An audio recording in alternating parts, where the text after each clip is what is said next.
Na aula anterior, a gente falou de número de Schmidt para estados puros, mas também é possível definir um número de Schmidt para estados mistos, e esse número de Schmidt ajuda a gente não só a descobrir se um estado misto é emaranhado ou não, mas também dá uma noção quantitativa de quanto emaranhamento a gente tem nesse estado, como a gente vai ver mais para frente nas próximas aulas, tá?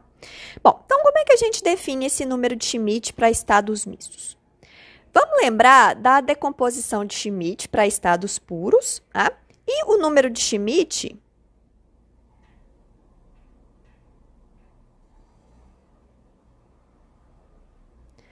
é o número de coeficientes lambda i diferentes de zero nessa decomposição. Bom, então, como é que a gente vai agora usar essa definição para estados puros para fazer a definição para estados mistos? Então, a gente vai olhar para todas as decomposições ρ como sendo uma soma convexa de πi, psi, psi, em que cada psi, óbvio, é um estado puro aqui, né?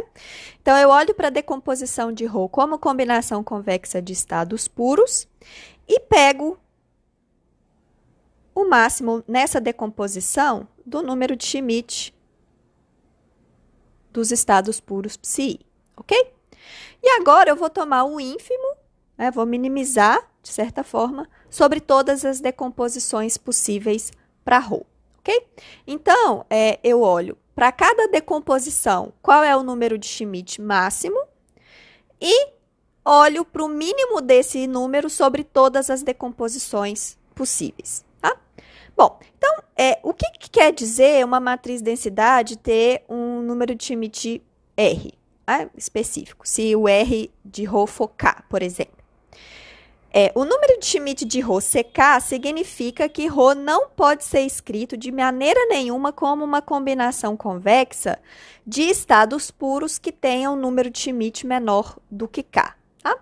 Então, por exemplo, se o número de Schmidt de ρ é igual a 2, por exemplo, isso significa que ρ não pode ser escrito como combinação convexa de estados puros que tenha número de Schmidt igual a 1.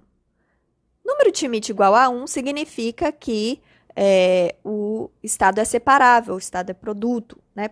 No caso de estados puros. Então, R de ρ ser igual a 2 significa que ρ não pode ser escrito como combinação convexa de estados produto e, portanto, ρ é um estado emaranhado. Tá? Mais para frente a gente vai ver que o número de Schmidt desse estado misto ser maior significa, de certa forma, ter mais emaranhamento em um sentido que vai ficar mais claro, que vai ser definido precisamente nas próximas aulas, ok?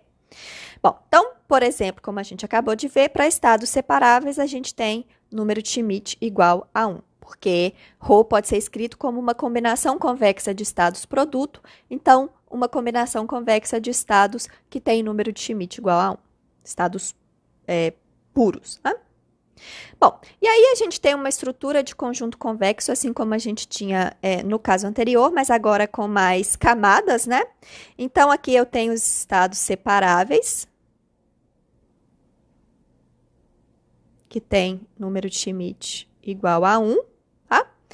Esse conjunto grandão que engloba todos é o conjunto de todas as matrizes densidade. E aí eu tenho um número de Schmidt aqui crescente. Então, aqui R igual a 2, R igual a 3 e assim por diante, até chegar em todos os estados emaranhados, que são aqueles que têm o maior número de Schmidt possível, que está relacionado, lembrem-se, com a dimensão dos subsistemas. Tá? Então, aqui eu desenhei só essas camadas, mas dependendo da dimensão, eu vou ter várias camadas que vão até o número de Schmidt máximo, que depende da dimensão dos subsistemas. Ok? Por causa dessa estrutura de conjunto convexo, a gente pode também definir testemunhas de número de Schmidt. Tá? Lembrando que aqui eu tenho esses hiperplanos que separam um desses conjuntos convexos de outros pontos que estão fora deles. Então, por exemplo, vamos supor que aqui é o conjunto que tem número de Schmidt igual a 2. Então, se eu tenho aqui, por exemplo, esse ρ aqui, ou um ρ aqui, eu tenho para o lado de cá, traço de W ρ maior que zero. Exatamente em cima desse hiperplano, eu tenho traço de W ρ igual a zero. E do lado de cá, eu tenho traço de W ρ igual ou menor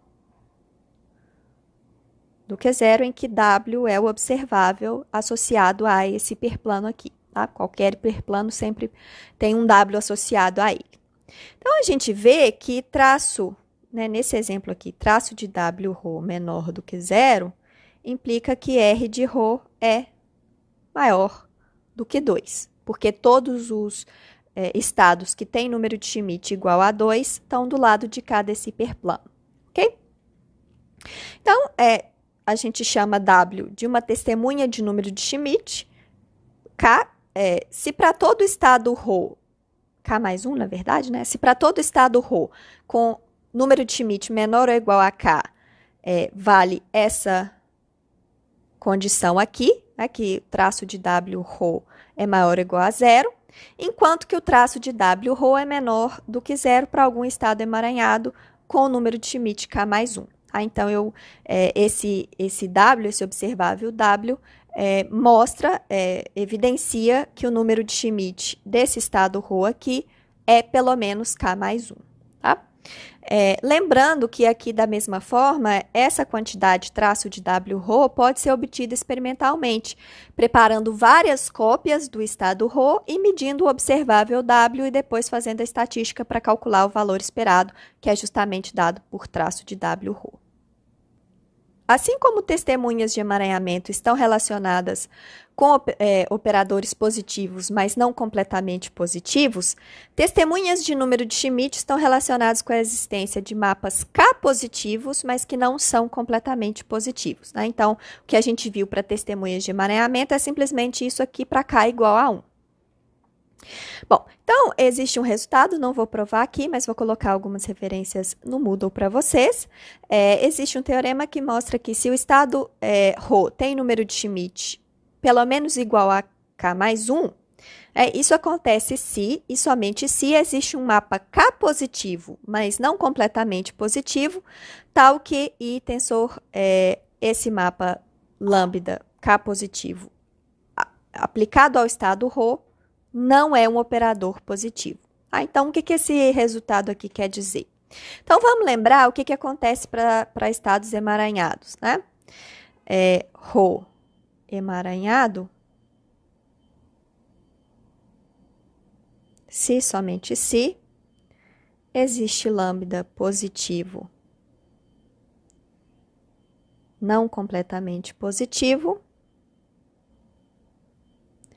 tal que lambda tensor identidade. Aqui não faz muita diferença a ordem, tá?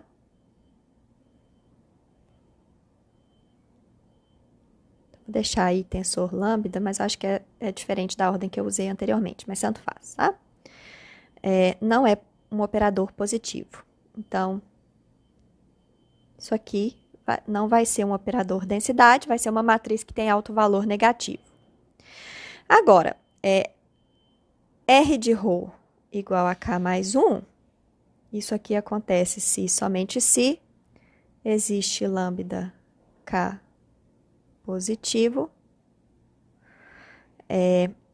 não completamente positivo, ou melhor, aqui maior ou igual, né?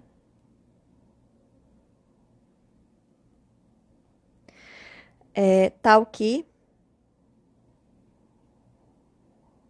I tensor lambda ρ não é positivo, tá? Então, isso aqui significa que I tensor lambda aplicado a qualquer ρ com número de Schmidt no máximo K é positivo.